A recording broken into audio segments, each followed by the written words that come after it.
Warakpeu Khangdaba, the women Khangdaba, Sanga Lisapa, and took Ifrup by ye. Ifrup to Koi in a Trababa, Pangalikoi from the Trababa. Aiga Itaipoga, Natai Chadapa, video call Tonarambagi, Kesipina, PWG, Echin now Sina,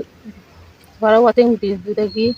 a city Isana Yana. Ipurup hai se isa ki purup lai nei na ga gi ju purup lai akhoi muslim ichi naw gi ju purup lai kaino ma tanar ko matamda akhoi gi ipurup pa lai se isa ipurup to adu hana checksin jaba tai akhoi gi ipurup ki angang na soi badra akhoi ipurup ki angang na si ji loina ma dum konsina doini adu ga thoi ba thaudong irang se chu ipurup se kana gi mathak to maitai gi mathak ta ngata ne muslim purup ta kukina karimta attack ta ur natte Purup se kanagino awabada asina ida sarup yari se akhoi maitai purup ki ko aduga nangna adamaina kauro ngan ba hana yamba hairam man aduda hojikti aduga nangna ada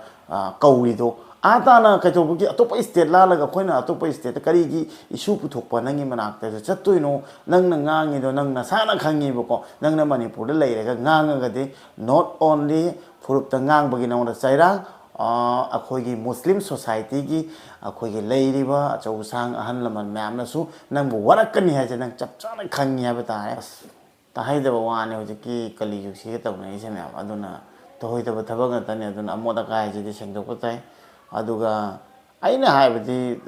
istai duga hana pama magadi nungsina gadi maga dum layo kaino adudi amada masai manaw ne pada adamaina ka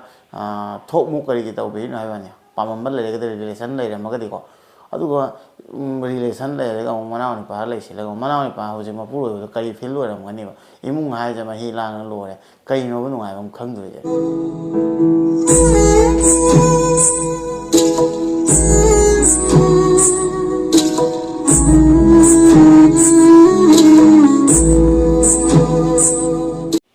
ahan maktada empathy now gi channel bu yeng biri ba myam punok pu empathy now na tramuk chari Mayam video na wong phange akhoi gi mapan lam dagi thadoruk pani mai video se asiji nam ka kari to ge bada asmaina tholok mi se isagi jati oireso isagi jati gi mina hana warakadabni hani khalle maramdi irang sagat na hona ba aduga irang se inghan na hona ba akhoi masena nuksina ba hona ba aduga amana akhoi masena khana na ba yekna na ba hona ba masih makan yame aduna samna habda sidi nungaite maramdi ngarang nahan akhoi loina makpunna aduga akhoi gi muslim society gi ahan laman aduga loina mak committee punmina dana Echin Enao aduga arambai gi ju akhoi gi Echin Enao khoi aduga brother koronga ba khoi loina mak punmina dana loi khraba topic akhoi masen da loi understanding laina khraba aduga nuksinaraga amuk samaina ingna lairak pasika amuka kadai degino brother amana samaina video thadorok pase aina habati nangi video je satta sengna ha kana view chatkani bako aduga viral joi gani bako but nangi topic se akhoi masen da amna nungai na haloi da ba ma pusile aduga amka irang sagat na bo honare adu irang sagat na honai je kari maram mino si kadai khangni adu mathakta nang na manipur da su leite brother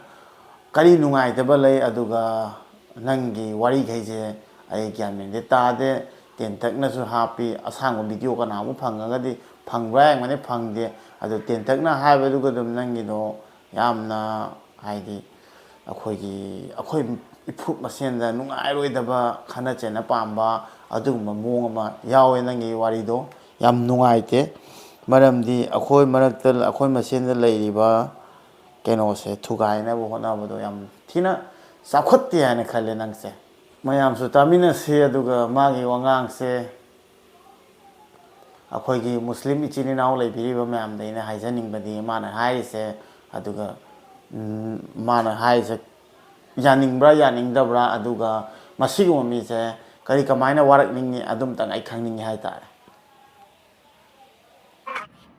Warakpeu Khangdaba, the women Khangdaba,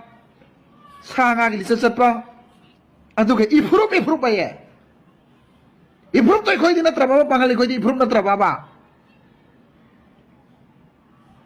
cookie कक्त नते Manipur दा लेबता कोरोंगान बना हायरी ने याम बाय दि कोरोंगान बायरा music respect नो नंगोन रेस्पेक्ट तो वई सेलु तो वई बथौ ताद्रे याम सेलु तो रमन तौरा रो लोइख्रे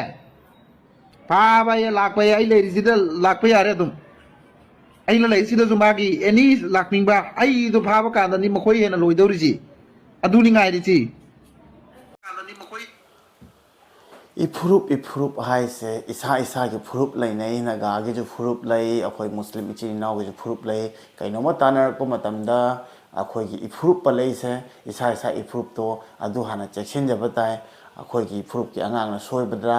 अखोई फुरुप की अंगांग ना सीजी लोइने मग दुम कोंसिना दोनी अदु का थोई बद थौदो इरांग से चु इफुरुप से कना के मथक तो मैते की मथक ता ngata ने मुस्लिम फुरुप ता कुकीना कायमता अटैक तौरप नत्ते फुरुप से कनागिनो अवाबद असी नाइदा सरुप यारिसे अखोई मैतै फुरुप की को अदुना अदुगी मतांग दे फुरुप पल्लगा ngang kaya matik नुंगाइतबा लैगे सिनि नाइजे अदुगा तौबिमन खंगदबा हाइसे नंग आइना हाइबदे पर्सनली नंगना करि तौखरगे सिनि ने खंगनिंगे नंगना क्या मतिक मतेंग तौखरे करि तौखरगे अमतंग हाइबिरोने नंग अदुगा अखोइगी समना हाइबदा मैतै इचिन इनाव है लोइना हातना चेनाबा अदुगा जुम मै थारप कांदा नंगी तौबिमन हाइसे नंगना अदुदा मतेंग तौकिपरो अदुगा रिलीफ कैम्प दा चलगा नंगना अवाबदा सरुक यारबरो नंग पर्सनल नंग सिंगल नंग मुना नंगोदा खतने ना हाइसे को आई नोगी पूरा फुरुप तुम पल्लगा आई सुंगा हाइरो अदुगा चौखतबा थबक अखोई सुंगदौ तौते अदुगा नंगना अदमाइना कौरौ गानबा हाना यामबा हाइरमन अदुदा हुजिक्ति अदुगा नंगना आदा कौरिदो आताना कतोबकी अतोप स्टेट लालगा खोइना अतोप स्टेट करीगी इशू पुथोकपा नंगी मनाक्ता चत्तोइनो नंगना ngangido nangna sana khangibako nangna manipur da leirega ngangagadi not only फुरुप ngang bagi nangda chairang अखोगी मुस्लिम सोसाइटी की अखोगी लेरिबा चौसांग अहन लमन मैमनसु नंगबु वरकनी है नंग चपचाना खंगी है बताए अदुना कानदबिदा अदुगुम इशू पुथोकनु because अदुगा नंगोंदा हुजि अखोइना वारादी अदुसु मुक नुवाइरोय अखोइदा मुक चेंथरगा मैतैना मुक समायना फुरेना अदुसुपुदि सिगुमजे थोकप कांदने अखोइगी मुस्लिम इचिनिनाव ज्ञान ताबीरिबसिंगने समायना इशू पुथोक मसिगुमजेदि नोइने दुम वारकपेउ अदुदुना हेना अखोइदु अपेन बोयगनी अखोइगिदु असोइबु थोदि अखोइना दु सोइ लाले हाला अखोइना वारकपम थोइ अदुना समाइन तौद्रगदि अखोइ अफबा अदुगा नुक्सिबा खुनायमा कमाय ओइरुदोइनो अदुना सिदैजिगा अखोइ लेमिनरिबसिंग नगा हाइबा लेते अखोइ लेइबा इचिनिनाव मुस्लिम इचिनाव हाइबा लेते अखोइ मैतै हाइबा लेते लोइनमक्से असमायना तौरगदि अखोइ करम्बा फ्यूचर ओइदोइनोबा नत्राने अदुना नंगना हाइसे सोशल मीडिया दा असमायना का कम्युनिटी वार मतम तौहम लेमम खंगदना अमुक नंगना फरक तारगा समाय वीडियो हपपजा सी मतंग से बदे नंग याम थिना सोरेबो अदुना नंग मपान दा लेबगी अदुमाय सु हाइबने को अदु नंग तसिंगना नंग मणिपुर दा लेबगदे हाइबा ngमोय अदुना नुगाइते अदुमायना हाइबदो याम थिन लाले अदुना तसिंगना नंग सेंद्रोकदि पामे अदु सेंद्रोक्तरगदि नंगोदा सोइदना फबो ओइना खले मरमदि नंग लान बनिना मरमदि वार से कनामदन जु हुजि पुथोकते इंगना लोरे मीटिंग फमदना खोदना लोय ग्रो फोटो नंग नम का दमाने इशू साकलक पाइजा नंग खाना चेनबा नुसिनदबा खाना चेनबा याम पाम टाइप की मिसकना अदुगा आदा फम लेगे यारो सेदा लागा नंगना करी मतेंग तौखरे नंगना करी तौखरे हाबिदो अदुम तंग हाइरो वार से कनामते मथकते नत्ते वार से मैतै अखोइगा कुकी गनी अदुगा अखोइबु ngतनी ngasi फाउदा टॉर्चर टॉलरेट अदुगा अखोइदा सपोर्ट सेंट्रल दगी ओइगेरा अमरोन दगी ओइगेरा अखोइदा सुबंग भंगिबा लेते अखोइनी ngतनी इमाई बेल दे के दगी इसिनाउ दे अवाबा ताबा सिनाइ नंगी जे कयामा yung काइरिबा अदुगा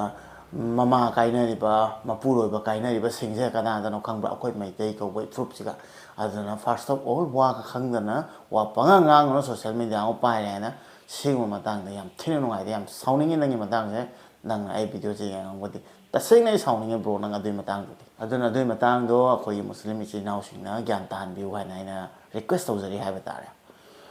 अदुगा म्याम हुजिकान जे पुरा कलिजुग हाइजे घोर कलिजुग निको हाइबति हाइबदा फाव पनबदा फावदा तनबा वहाइ अदुगा अखोइगी हाइदे सिदनि से आइना हाइजे अखोइगी मैतै ओरसु सोयरेदि सोयरे मोलदि मोले लालेदि लाले aduna ai tasengna haiba kanda hujiki KCP haiba loop KCP haiba loop sibu aina tasengna respect tawjai maramdi amona kai thokpa kanda yam phajana chapkhatlaga phajana gyan tahalaga sengdohalaga warakpi haiba tare aduga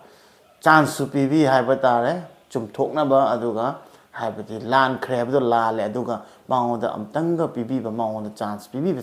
sisu nuksi aduna KCP ki group pu empathy now respect tawjari haiba tare mayam ama thengnare aina maramde samaina phagalaga sengdokhalakpa aduga akhoi ifrup siga amotpa yarakpa kanda sengdoknaba asamaina sengdokhalakpa jam harawe video kai matang no haibada panmada phawda talle aduna ai video sena thokhalakke ai kanon ai ge apopagi mingna inaucha apopagi mingna mocha nang kunjin makhalekai ai gi ikuboki mingna ibobi inempogi mingna apabi sangthem nangthabang kunja makhalekai ai ga itai ko baga natai chadaba video call tongnaram-bagi KCP na PWG na isin nausingna wara wateng bidudagi ai asidi isana yan tajare matung asumba phataba thabak tawraklagadi isin nauna piba serakta isana yana lawjagan sini mem kaliju haise aina haibadi kaino side khumni ha kemta leite masagi hek mataiga asiri mem aduna sigumada tasengnai thagalli hai tare KCP group po maramdi as tahaidaba wani hojiki kaliju siga tawna ise mem aduna tohoidaba thabak ngatani aduna amoda kai jidi sengdokpa tai aduga aina haibadi istaiduga hana pamamagadi nungsinagadi maga dum layo kaino adudi amada masai manau ne pada adamaina ka thokmu kari ki tawbe no haibani pamamba leregada relation leiramagadi ko aduga relation leirega manau ne pa leisilaga manau ne pa hoje mapuro kari feel oiramgani ba imung haija ma hilana lore kaino bu nungaibam khangduje aduga masang matawsu aina blur oina urasu masang matawsu dum baja boi ui aduga sumaina sak mataw phajaraga manungda tin jabadi sidi yaningde aduna sidi chokte yam nungaite sister nang nauri sengdoi haibu asamaina khitangda soi haije aduna sigumje akhoi yamna khusen batai section batai aduga hoi lale khole udi hai adusu yam thina leibak macha ta de akhoi gi ifrup ki sagi mi ni habada haibada phawda talle hai tare yam nungaite asamain thokpo je asamain thokaningde aduna samaina morakai tholokbo kana myam ju warak piba aduga sekdokan bache yam thina madumadi chummi hani khalle aduna isagi frup ogera isagi jati gi ogera amobo yam amot pai amot pane warak pai warak phom thoi aina siani je matang je nungai tana ngase video sa pakpane ngase video ji sam tang salo senjarage ngase gi dem putina bai bai lawjarage aduga myam su nungai laibyo aduga asiguma kaya se akoi samaj ta tholokpa je akoi myam khut samnaraga akoi myam amot pai sengdok si habi tare aduga afaba khuna ha semina si haraga mathang video da muk thengnar se adudi madi ngase gi dam tadi mayam yai family si habi tare yai frame